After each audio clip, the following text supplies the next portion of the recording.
So we have to learn something from Revelation chapter 2 and chapter 3. வெளிப்படுத்தின விசேஷம் 2ஆம் அதிகாரம் 3ஆம் அதிகாரம் இவைகளிலிருந்து பாடங்களை நாம் கற்றுக்கொள்ள வேண்டும். John the Apostle had a vision from the Lord about 65 years after the day of Pentecost. Pentecost நாளுக்கு 65 வருடங்களுக்கு பிறகு அப்போஸ்தலனாகிய யோவான் ஒரு தரிசனத்தை பெற்றுக்கொண்டார். That is what is written in the book of Revelation. அதுதான் வெளிப்படுத்தின விசேஷ புத்தகத்தில் எழுதப்பட்டிருக்கிறது. And you know, on the day of Pentecost, the church started with a mighty power through the power of the Holy Spirit. Pentecost நாளிலே பரிசுத்த ஆவியானவருடைய வல்லமை, சத்துவத்தின் வல்லமையினாலே தேவனுடைய சபை ஸ்தாபிக்கப்பட்டது. And I want to read to you one verse from that time. அந்த காலகட்டத்திலிருந்து ஒரு வார்த்தையை நான் வாசிக்க விரும்புகிறேன்.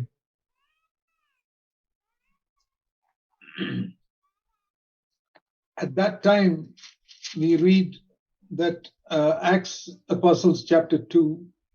அப்போஸ்தலனுடைய நடபடிகள் 2வது அதிகாரம். That people around them, all the believers, verse 42, continually devoted themselves to the apostles' teaching and fellowship. 42வது வசனம். அவர்கள் அப்போஸ்தலர் 2ஆம் அதிகாரம் 42வது வசனம். அவர்கள் அப்போஸ்தலருடைய உபதேசத்திலும் அந்யோன்யத்திலும் அப்பம் பிட்குதலிலும் ஜெபம் பண்ணுதலிலும் உறுதியாய் தரித்திருந்தார்கள். And all the people around them, verse 43, felt a sense of awe when they saw what was happening. 43ஆம் வசனத்திலே அவர்களை சுற்றி இருந்த எல்லாரும் அவர்களை கண்டபொழுது அவர்களுக்கு பயம் உண்டாயிற்று. And verse 46, 46வது வசனம். They day by day they continued with one mind in the temple. அவர்கள் ஒருமனப்பட்டவர்களாய் தேவாலயத்திலே அனுதினமும் தரித்திருந்தார்கள். And it says here they took their meals, verse 46, with gladness and sincerity of heart. 46ஆம் வசனத்திலே வீடுகள் தோறும் அப்பம் பிட்டு மகிழ்ச்சியோடும் கபடமில்லாத இதயத்தோடும் போஜனம் பண்ணினார்கள். And the Lord added, verse 47, day by day those who were being saved. 47வது வசனம். ரட்சிக்கப்படுகிறவர்களை கர்த்தர் அனுதினமும் சபையிலே சேர்த்து கொண்டு வந்தார்.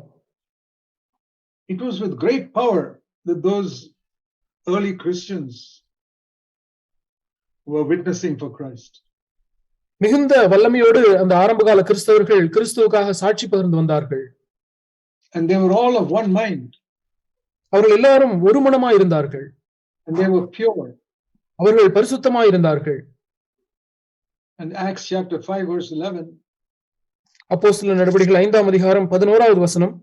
Great fear came on the whole church.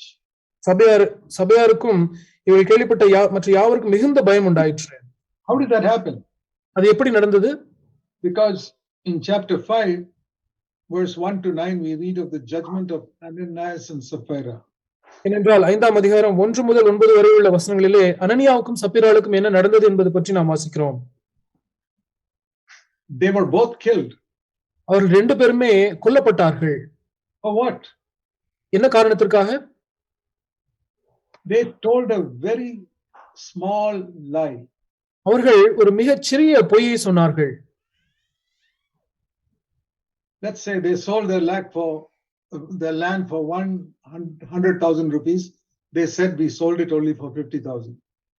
இப்படி வைத்துக் கொள்வோம். அவர்கள் தங்களுடைய நிலத்தை 1 லட்சம் ரூபாய்க்கு விற்றார்கள். ஆனால் 50,000 ரூபாய்க்கு தான் விற்றோம் என்று அவர்கள் சொன்னார்கள். Because they wanted to give only that much to the church. சபைக்கு 50,000 மட்டுமே கொடுக்க விரும்பினபடினாலே அப்படி சொன்னார்கள். But God doesn't want any money. They could have given zero. God doesn't want any money from us. ஆனால் நம்மிடத்திலிருந்து தேவன் எந்த ஒரு பணத்தையும் எதிர்பார்க்கிறதில்லை. அவர்கள் எந்த ஒரு காசுமே கொடுக்க வேண்டி இல்லாமல் இருந்தது. And Peter told Ananias and Sapphira that. அதை அனனியாவுக்கும் சப்பீராளுக்கும் பேதுரு சொன்னார். Verse 4. 4வது வசனம். When it was not sold, it was yours. அதை விற்கும் முன்னே அது உங்களுடையதா இருந்தது. After it was sold, it was still yours. அதை விற்ற பின்பும் அது உங்களுடைய வசத்தில் இருக்கிறது. It didn't belong to God, it was yours. அது தேவனுக்கு சொந்தமா இருக்கவில்லை, அது உங்களுக்கு சொந்தமா இருந்தது என்று சொல்கிறார். You did not even have to give 1 rupee. அதிலிருந்து 1 ரூபாய் கூட நீங்கள் கொடுக்க தேவையில்லை. But why you told a lie? ஆனால் நீங்கள் ஏன் பொய் சொன்னீர்கள்? For telling a lie like that, both of them were killed.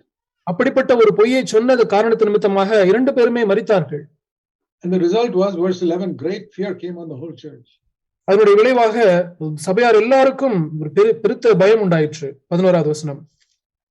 In one place when I was preaching on this, ஒரு இடத்திலே நான் இதை குறித்து பிரசங்கித்த பொழுது somebody asked a question. யாரோ ஒரு இடத்துல இந்த கேள்வியை கேட்டார்கள். Why doesn't God judge like that today in the churches? சபைகளிலே தேவன் ஏன் இன்றைக்கு அப்படி நியாயந்திருக்கிறதில்லை என்று கேட்டார். I said there'll be hardly anybody left in the churches if God judges like that. தேவன் அப்படி நியாயந்திருப்பார் என்றால் சபையிலே யாருமே இருக்க மாட்டார்கள் என்று நான் பதில் சொன்னேன். Because there are so many hypocrites today. ஏனென்றால் இன்றைக்கு ஏராளமான மாய்மாலக்காரர்கள் இருக்கிறார்கள். Who do not live truthfully. சத்தியமாய் வாழ்கிற ஜனங்கள் இல்லை. So what is the first sin that was judged in the early church? ஆரம்ப சபையிலே நியாயந்திருக்கப்பட்ட முதலாவது பாவம் என்ன? It was not adultery. அது விபச்சாரம் அல்ல. It was not murder. அது கொலையும் அல்ல. It was not stealing. அது திருடுதல்கள் அல்ல. It was hypocrisy. அது மாய்மாலம். Pretending to be holy when you are not holy in your private life. உங்களுடைய அந்தரங்க வாழ்க்கையிலே பரிசுத்தமா இல்லாமல் இருக்கும்போது பரிசுத்தமா இருக்கிறதை போல ஒரு தோற்றத்தை காண்பிப்பது. Here we read that everybody would sell their land and bring, verse Acts 4:34 and 35, lay all of it at the apostles' feet. அப்போஸ்தலர் நடபடிகள் 4ஆம் அதிகாரம் 34 35 தங்களுடைய நிலங்களையும் வீடுகளையும் அவர்கள் விற்கப்பட்டவர்களின் கிரயத்தை கொண்டு வந்து அப்போஸ்தலருடைய பாதத்திலே அவர் கொண்டு வந்து வைத்தார்கள். There was no rule that they had to do it. They voluntarily did it. அப்படி ஒரு காரியத்தை செய்ய வேண்டும் என்று எந்த ஒரு பிரமாணமும் இல்லை. அவர்கள் தானாகவே மனமுவந்து அப்படி செய்தார்கள். It was a very powerful church. அது மிக வல்லமையான ஒரு சபையா இருந்தது. They loved the Lord and they loved one another. அவர்கள் தேவனை நேசித்தார்கள், ஒருவரை ஒருவர் நேசித்தார்கள். They were completely free from hypocrisy. அவர்கள் முற்றிலுமாக மாய்மாலத்திலிருந்து விடுதலையாக இருந்தார்கள். When you look at the preaching of Jesus, இயேசுனுடைய பிரசங்கத்தை நீங்கள் பார்ப்பீர்களானால் all the four gospels, 4 சுவிசேஷங்களிலும் you never find him preaching so much against murder and adultery. கொலையையும் விபச்சாரத்தையும் குறித்து அதிகமாக அவர் பேசுவதை நீங்கள் பார்க்க முடியாது. But he preached so much against hypocrisy. ஆனால் மாய்மாலத்துக்கு எதிராக அவர் அதிகமாய் பேசினார். Matthew 23, one full chapter is devoted to his sermon on hypocrisy. மத்தேயு 23 ஒரு முழு அதிகாரமும் அவர் மாய்மாலத்துக்கு எதிரான பேசின அந்த பிரசங்கத்துக்காக இருக்கிறது. That is the number one sin Jesus preached against. அதுதான் இயேசு பேசின முதல் தரமான பாவம். Now if you go to Christians today anywhere in the world and ask them, what do you think is the greatest sin? இன்றைக்கு உலகத்தில் இருக்கிற எந்த இடத்திலும் உள்ள கிறிஸ்தவர்களை போய் நீங்கள் பார்த்து கேட்பீர்களானால் இங்கே இருக்கிறதான மிகப்பெரிய பாவம் என்ன என்று கேட்டால் they will say murder, adultery, something like that. அவர்கள் கொலை, விபச்சாரம் அது போன்ற பாவங்களை தான் சொல்வார்கள். Hardly anybody will say hypocrisy is the biggest sin. மாய்மாலம் தான் மிகப்பெரிய பாவம் என்று யாருமே சொல்ல மாட்டார்கள். But Jesus, the holiest person who walked on the earth, spoke more against hypocrisy than any other sin. ஆனால் இந்த பூமியிலே வாழ்ந்த மிகவும் பரிசுத்தமான நபராகிய இயேசு கிறிஸ்து மாய்மாலத்தை மற்ற எந்த பாவத்தை குறித்து பேசுவதை காட்டிலும் மாய்மாலத்தை குறித்து அதிகமாய் பேசினார். His 12 disciples were all strong young men. அந்த 12 சீஷர்களும் வலிமையான இளம் வாலிபர்களாக இருந்தார்கள். And therefore we know at the age of 30 they all had strong sexual desire. ஆகவே அவர்கள் 30 வயதான பொழுது அவர்களுக்கு மிகவும் வலிமையான பாலிய உணர்ச்சிகள் அவர்களுக்கு இருந்திருக்கும். But Jesus never warned them once against adultery. ஆனால் அவர்களை ஒரு முறை கூட விபச்சாரத்தை குறித்து அவர்களை எச்சரிக்கவில்லை. He was always warning them against hypocrisy. அவர்களை எப்பொழுதுமே மாய்மாலத்தை குறித்தே அவர்களை எச்சரித்துக் கொண்டு வந்தார். That teaches us that is the greatest danger the church faces.